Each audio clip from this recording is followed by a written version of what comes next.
అన్న నమస్తే. నమస్తే నరేష్ అన్న, గుడ్ మార్నింగ్. నమస్తే నమస్తే అన్న, మీ పేరు?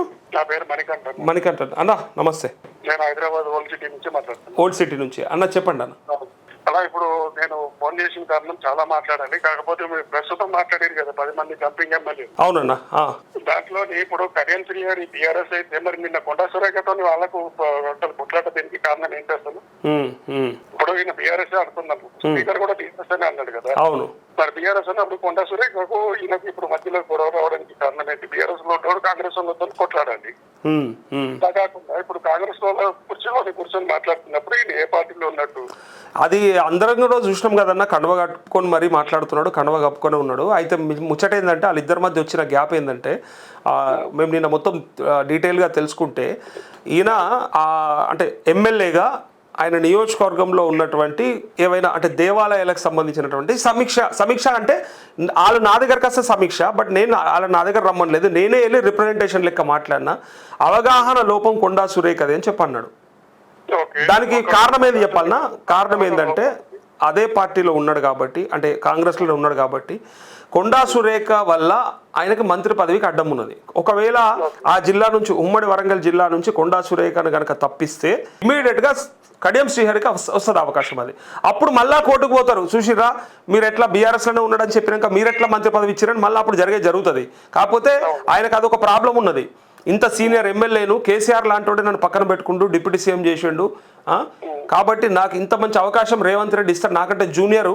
కానీ కొండా సురేఖ అడ్డం ఉన్నది, బీసీ మంత్రి అని చెప్పుకుంటుంది. కాబట్టి ఆమె మీద ఏదైనా ఇట్లా బటగాలు వేసేస్తే, ఆమెను బదనాం చేస్తే, ఆమెను సస్పెండ్ చేస్తే, ఆమెను పార్టీలో ఒకవేళ అంటే బర్తరఫ్ చేస్తే మంత్రి పదవి నుంచి పక్కకు పెడితే ఇక నెక్స్ట్ వచ్చేది నాకే వరంగల్ జిల్లాకి వెళ్ళి అనేది ఆయన థాట్. అంతే, 2వ స్థానంలో ఉన్నాడు కాబట్టి ఆయనకు ఆశ. అది అంటే ఇప్పుడు 2వ స్థానం అంటే ఇప్పుడు కాంగ్రెస్ తరఫు నుంచి 2వ స్థానమా, బీఆర్ఎస్ తరఫు నుంచి? కాంగ్రెసే అఫీషియల్ గా కండవ కప్పుకొని కూర్చుంటున్నాడు కదా, ఇంకా అది ఏడ్చింది ఏమున్నది ఇంకా. మరి ఇప్పుడు కండవ కప్పుకొని కూర్చొని బీఆర్ఎస్ లో గురించి మాకు కొట్లాడాలి కానీ కొట్లాడకుండా ఇక్కడ కొట్లాడుకుంటా ఇప్పుడు స్పీకర్ కి కళ్ళు కనిపిస్తలేవా అన్న? ఇక మరి స్పీకర్ చెప్పాలన్నా, స్పీకరే చెప్పిండు డైరెక్ట్ గా, లేలే వాళ్ళు అంతా కూడా బీఆర్ఎస్ వాళ్ళే అని చెప్పిండు. ఇక మనం చూసిన వాళ్ళు పిచ్చోళ్ళు అయిపోయారు అంతే. మరి ఇదే పరిస్థితి ఇప్పుడు రేపు మళ్ళీ ఇప్పుడు కోర్టులో హియరింగ్ వచ్చినప్పుడు దీనిని కూడా ఒక ప్రూఫ్ గా బీఆర్ఎస్ వాళ్ళు పెడితే అప్పుడు ఈయన పరిస్థితి ఏమవుతుండొచ్చు? అదే అంత మాత్రం తెలియదు, అంత మాత్రం బుద్ధి లేదా? ఆయన పెద్ద మనిషి అయిందో, ఇంత పెద్ద ఏజ్ ఉన్నది కానీ కూతురు మాట్లాడాలనిపిస్తుంది కానీ మాట్లాడకూడదండి. ఇంత ఏజ్ ఉన్నాక కూడా ఇప్పుడు బిడ్డ ఎంపీ చేసుకున్నాక మరి ఈయన పక్కకు జరగచ్చు కదా, బీఆర్ఎస్ లోనే ఉండొచ్చు కదా. ఈయనకి ఏమైతుందో వాళ్ళు నిస్సిగ్గుగా ఇంత దరిద్రంగా ఇంత ఓపెన్ గా అబద్ధాలు ఆడేటోళ్ళు నీకు ఏం చెప్తాను చెప్పండి. తలసాని ఈయన లాస్ట్కి ఈయన పేరు దానం నాగేందర్ సికింద్రాబాద్ ఎంపీగా పోటీ చేసిన ఆయనను కూడా కాదు, ఆయన ఇంకా బీఆర్ఎస్ ఎమ్మెల్యేనే అని చెప్పినాక ఇంకేం ఏడిచింది? అది చేసిన ఆయనను కూడా వీళ్ళు సస్పెండ్ చేయలేకపోయారు, అనర్హత వేయలేకపోయారు. ఇంత దౌర్భాగ్యం అంటే నేను గతంలో చాలాసార్లు చెప్పిన లైవ్లో చూసుంటారు, వాళ్ళ పైన వాళ్ళు పెట్టుకునేటువంటివి ఏవి కూడా పెట్టుకోరు. వాళ్ళకి నష్టం జరిగేది ఏదైనా ఉన్నదంటే అదే సినిమాలో కూడా ఉంటుంది, మనల్నే ఇబ్బంది పెట్టే చట్టాలు మనం ఎందుకు చేసుకుంటాం అన్నట్టు. వాళ్ళ కోసానికి ఎంత మంచి వెసులుబాటు చూడండి. ఏ పార్టీకి వెళ్ళి ఏ పార్టీకైనా పోవచ్చు, ఏమన్నా చెప్పొచ్చు, టెక్నికల్గా చెప్పొచ్చు, మళ్ళీ నాన్ టెక్నికల్గా చెప్పొచ్చు. అవకాశం ఉంటే అట్లా వాళ్ళ బ్రహ్మాండంగా. మొన్న ఒక ఎమ్మెల్యేని కూడా ఇంటర్వ్యూ చేసిన, మీకు ఎందుకు 2.5 లక్షల జీతం అని అడిగితే మేము అంతకు 10 ఇంతలు ఖర్చు పెడతాం ఇంకా రివర్స్ అని చెప్తారు, కానీ అదైతే తీసుకోమంటలేరు. 10 ఇంతలు పెడతాం మేము అంటున్నారు, కానీ అదైతే మాకు వద్దు అని అంటలేరు. ఒకవేళ మీరు చెప్పినట్టే వాళ్ళకి 2.5 లక్షల జీతం అంటే దానికి 10 ఇంతలు పెడితే మళ్ళీ వీళ్ళు ఉన్న ఆస్తులు కరగాలి కదా, మరి ఆస్తులు అయితే పెరుగుతున్నాయి కదా, మరి అదెట్లా? మరి ఇంకెక్కడి నుంచి వస్తుంది? విపరీతంగా ఒక్కసారి ఎమ్మెల్యే అయితే చాలు, ఇంకా అవసరమే లేదు. ఇక ఆయన మొన్న ఇందిరమ్మ ఇండ్లలో ఉంటున్నాడు, ఇందిరమ్మ ఇండ్లు ఉన్నటువంటి ఒక వ్యక్తిని తీసుకొచ్చి నేను ఎమ్మెల్యేని చేసిన రేవంత్ రెడ్డి చెప్పిండు. వెడమ బొజ్జు చెప్పిండు ఇందిరమ్మ ఇంట్లో ఉంటాడని చెప్పిండు. మొన్న ఎంత పెద్ద కారు ఉన్నాడు సార్, 2 కోట్ల కారు ఉన్నాడు. మరి ఇందిరమ్మ ఇళ్లలో ఉన్నాడు ఎవడన్నా కొంటాడా 2 కోట్ల కారు? నీ జీతం ఎంత? మళ్ళీ నెక్స్ట్ ఎలక్షన్స్ కి అఫిడేవిట్ పెట్టినప్పుడు మళ్ళీ అదే పాత ఆస్తులు పెడతారు కదా, ఇప్పుడు కొత్తగా వచ్చిన ఆస్తులు అఫిడేవిట్ పెట్టారు కదా. మణికంఠన్ భాయ్, 2.5 ఏళ్ళ నీకు వచ్చిన జీతం ఎంత? నువ్వు అంత 2 కోట్ల కారు ఎట్లా కొన్నావు? అది చెప్ప కదా, అది తెలవాలి కదా ప్రజలకి. అందుకే చాలా మంది యువకులు ఏమంటారంటే, అన్న ఈ చదువుడు, యూనివర్సిటీలలో కష్టపడు, పోటీ పరీక్షలు రాసి ఇబ్బంది పడు, ఈ నోటిఫికేషన్లు సరిగ్గా వేయకపోవడం, ఇదంతా చూసే బదులు మేము కూడా ఇంత ఒక తెల్లంగి వేసుకొని ఓ 200 రూపాయల ఫ్లెక్సీ కట్టి ఇక రోజు అన్లా తిరిగి ఓ 10 ఏళ్ళకైనా సరే 15 ఏళ్ళకైనా సరే ఒక్కసారి ఎమ్మెల్యే అయితే చాలా జీవితం సెట్. పెన్షన్ వస్తుంది 50,000 నెలకు, కుటుంబానికి మంచి సెక్యూరిటీ ఉంటుంది, అన్ని ప్రివిలేజెస్ వస్తాయి. ఆ 6 నెలలు ఆయన ఎమ్మెల్యేకి ఎలగబెట్టినా 5 ఏళ్ళు ఎలగబెట్టినా మళ్ళీ ఒక 100 కోట్లు సంపాదించుకొని కూర్చోవచ్చు. ఇక ఈజీగా ఇది బెస్ట్ కదా. అదే బెస్ట్. ఏంది అసలు 10-20 ఏళ్ళు అందరికి ఓట్లు వేయరు కదా, అట్లా 10 ఏళ్ళు 15 ఏళ్ళు అంతమందికి అట్లా ఓట్లు వేయరు అని అంటలేను. వాళ్ళు కొంతమంది అరే ఏంది అసలు ఇంత 10-15 ఏళ్ళు ఉద్యోగాల కోసం ఇంత తిప్పల పడే బదులు ఇదే ఏమన్నా రాజకీయాల్లో ఏ ఉద్యమాల్లో తిరుగుతాయేమో మీ పార్టీకి ఎక్కడో చోట కొనుక్కోనికి తగులుతుంది కదా అట్లా. అది కరెక్ట్. అది అల్కాక్ కదా అసలు. నాయకుడు అయితే అదే కాదు కదా, ఒకవేళ అట్లా కాకపోతే జెడ్పీటీసీ, అది కాకపోతే ఎంపీటీసీ, లేకపోతే సర్పంచ్ కూడా 10 లక్షల కార్లు తిరుగుతుండే ఊళ్ళో.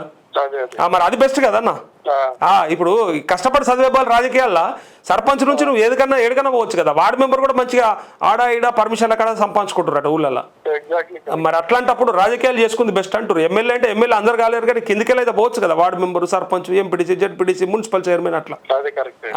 అంటే రాజకీయాల మీద అట్లా ఉంది అవగాహన ప్రజలకి, యువతకి. రాజకీయం అంటే ఓన్లీ ప్రజలకు సేవ అంటే రాజకీయం అనేటోళ్ళు ఇప్పుడు ఎక్కడిది. ద బెస్ట్ బిజినెస్ ఇప్పుడు. ఇక ఇంతకు మించిన బిజినెస్ లేదు. ఓ 10 ఏళ్ళు తిప్పల పడి నీ చెమట, నీ రక్తం, నీ అంటారు కదా అన్ని రకాలుగా పెట్టుబడి పెడితే దెబ్బకు తిరిగి వస్తే ఇక అసలు నువ్వు ఊహించవు ఇక దాంతో వచ్చే రిజల్ట్. ఇక లైఫ్ సెట్ అవుతుంది. 3 తరాలు బతికిపోతే మా నాయన ఎమ్మెల్యే, మా తాత ఎమ్మెల్యే అని చెప్పుకుంటే తిరుగుతారు ఇక అట్లా. ఇంకా చెప్తావా అన్న, ఇంకా అధికార పార్టీలు ఉంటేనైతే ఇక అసలు ఇక అడ్డు అదిపేం ఉండదు. ఇక భూములు ఎట్లా దోచుకుంటారు చూసిర్రా. అసలు అమ్మేటోడు సంతకం అవసరం లేదట, అమ్మేటోడు తంబ అవసరం లేదు, అమ్మేటోడు పర్మిషన్ అవసరం లేదు. నీ కాగితం నీ దగ్గర ఉంటుంది కానీ వాడు ఓనర్ ఎవడో అవుతుండు, వాడు అమ్ముకుంటుండు, వాడు బతికిపోతుండు.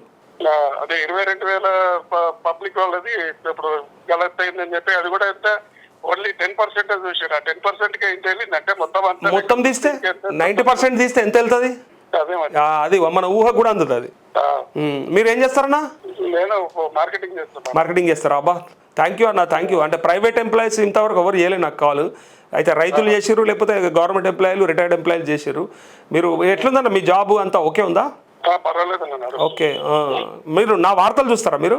నేను దగ్గర స్టార్టింగ్ నుంచి చూసింది నేను 99th రాదే మీ సబ్స్క్రిప్షన్. 99 సబ్స్క్రిప్షన్ 98 నేను సబ్స్క్రైబ్ చేసిన 99 సబ్స్క్రైబర్ నేనే. ఎక్సలెంట్ అన్న, ఎక్సలెంట్. 99 నా లక్కీ నెంబర్ కూడా అది. 99 కొట్టింది మీరేనా? అయితే ఇలా మీ బ్లెస్సింగ్ తోని అన్న, మీ విష్ తోని ఇలా ఏ స్థాయిలో ఉన్నాం చూడండి. 48,000 వచ్చింది సబ్స్క్రైబర్స్.